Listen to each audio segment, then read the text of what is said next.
देखो मेरा दोस्त, आप मुझसे जुड़ रहे हो तो मेरा काम बनता है कि आपको मैं इंफॉर्मेशन दूं। सो आज के लिए ऑनलाइन इनकम कैसे करना है। अभी बहुत सारा हम लोग को अपॉर्चुनिटी मिल रहा है कि हम लोग घर बैठे बैठे ही ऑनलाइन इनकम कर सकते हो। वो भी कैसे? रेफर एंड अर्न करके। आपने सुना होगा अब स्टॉक के बारे में। तो अब स्टॉक अभी नया अपडेट किया है कि एक इंसान को रेफर करने से 1,000 रुपया मिलेगा। यस माय डियर फ्रेंड, 1,000 रुपया। मान लो कि आपने 20 लोगों को रेफर किया है तो आपको कितना मिलेगा? आपको 20,000 तक मिल जाएगा 20 लोगों को रेफर करने से। ऐसे ही करके हम लोग घर बैठे बैठे ही 20,000, 30,000, 40,000, 50,000 तक इनकम कर सकते हैं, सिर्फ अपने दोस्तों को कॉल करके इसके आप स्टॉक के बारे में थोड़ा सा इंफॉर्मेशन देकर।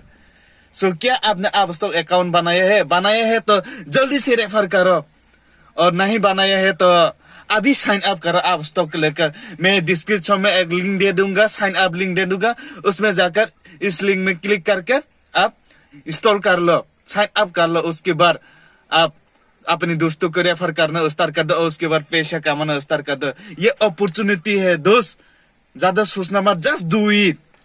हम लोग का वक्त निकलता ही जा रहा है, सो इस अपॉर्चुनिटी को मिस मत करना। So thank you.